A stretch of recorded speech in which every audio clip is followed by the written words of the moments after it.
With Yardie, it took just about 8 or 9 months.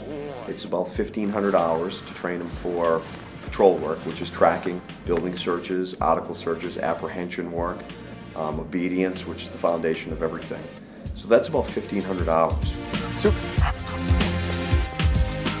And there's maintenance training that goes along with that, 8 hours every week, just for that. And then when you get into drugs, that's another 400 to 500 hours of training. So it's a huge dedication, it's a huge commitment by the police department and community. And fortunate enough, our return on investment was substantial. Police department, let me see here. We would not run this department without a canine. Drugs are just going off the scale in this area. So we need a dog that's trained not only in patrol tactics, but also in drug searches. Police department, you're under arrest. Let me see your hands. I'll send the dog. Good bite.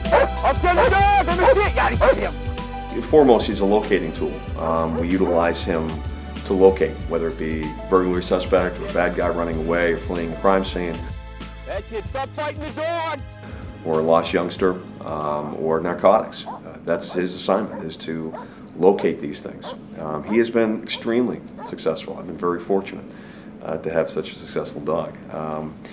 His accomplishments, the return on investment for the town, well, he's paid for himself automatically. I think when you find that first lost child crying in the woods, hugging a tree, and the dog goes up to him, you can't put a price on that.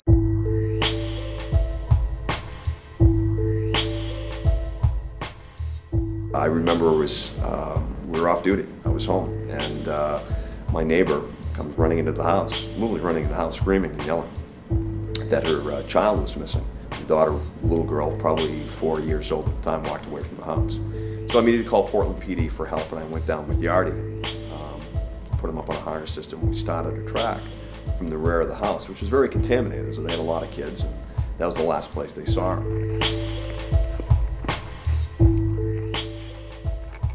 And it was cold, and she's in a panic. I think whoever has had children at some point have lost sight of them for any period of time. That feeling that you get, I know I went through that once before, it's awful.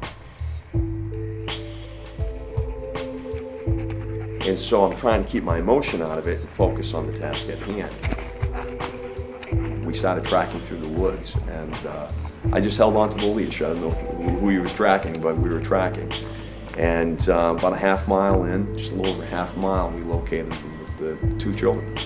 And they were close to the river's edge. And I was able to bring them out. That was a great feeling.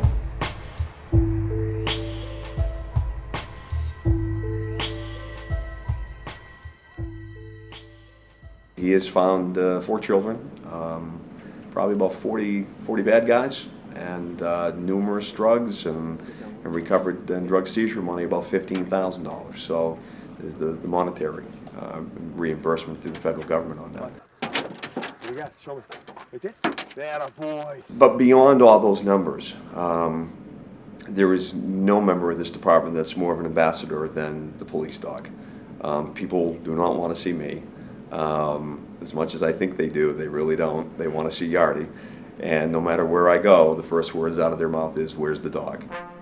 So with over 80 public relation events that we have done in our career, he has been the biggest ambassador for not only the police department, but for the town of Falmouth.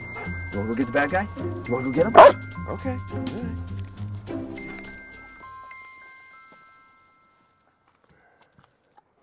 Once that harness goes on him, yeah, I give him the command, his nose will go down. Suk. Now we have a tool that increases that security for the residents. That if someone is victimized and they take off running, officers are trained to secure the scene and wait for the canine team to come in, which would be generally him and I.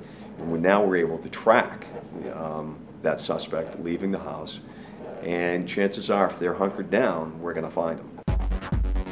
We received a call one afternoon about a suspicious vehicle in a driveway. One of our officers was actually going home off duty and saw it. We dispatched patrol units. The patrol officer became involved in a high-speed chase with the vehicle. These 2 individuals had just burglarized the home. They pulled off the road on Gray Road and ran from the vehicle. The officer chased them on foot and was able to apprehend them off in the woods, made 2 arrests. What we found out in talking to the victims was that not only the TV and some other electronic equipment, she was missing some jewelry and some heirloom jewelry that was very important to her and her family. The area where the suspects ran was heavily grassed, and ultimately they went out into the woods where the officer apprehended them. There was a belief that they might have thrown the jewelry into the grass. We called Yardie in, and he went over to the grass, and within about 15 minutes I watched him find all the jewelry in the grass. And the victim was just ecstatic that, you know, TV can be replaced, but the jewelry meant a lot to her.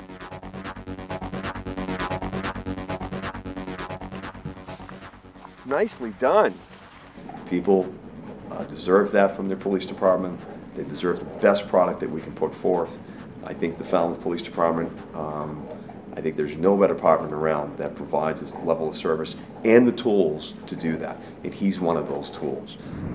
Now, with all the tools that police officers carry, this is the only tool that we can take back. Obviously, I don't want the dog to hurt someone who is surrendering. And what the dog will do is, he will not bite the decoy, but he'll go in what's called the bark and guard. So he'll go right up to the decoy and start barking at the decoy and let him know, hey, if you take off, I'm going to take you down. Get him, Yardie. Yardie! No! Heel! Heel! Revere! Revere! Good boy. Good Revere. What Yardie has done for us is just incredible over the last 8 years. And, you know, he doesn't get paid, he doesn't get retirement, and he costs us very little money. Good boy. Down. Yeah. We're going to be hard pressed to find a dog that's the equal of Yardie, but we are going to do that. We'll be advertising the position in-house in the coming months, and Lieutenant Kilbride is going to be in charge of finding the right officer, assisting that new officer in finding the right canine for us. What we're doing here is escorting the prisoner back to the car. The dog's watching the prisoner, he's watching my back. John went out, just really did a great job finding a terrific canine for us. And, you know, I've been proven wrong, because I told John at the time that I was very hesitant to do this and he'd have to show me. And he has shown me over the last 8 years. He has done a terrific job with that animal. John has now moved up in the ranks, was promoted to sergeant, but was allowed to keep Yardie as a working dog because he was a patrol sergeant. He then was promoted to lieutenant, so he's an administrator, and that's why we're here today, that Yardie has retired and will be with John for the rest of his life.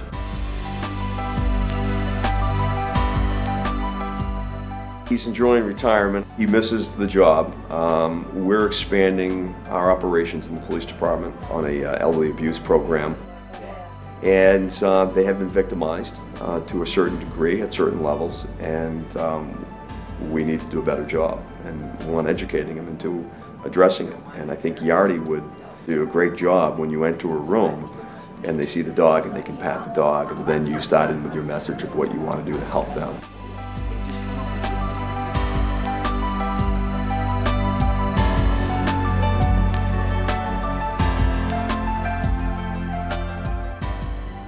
So I'm not ready to put him away. I'm ready to retire him from this function, but yet to bring him out in another capacity.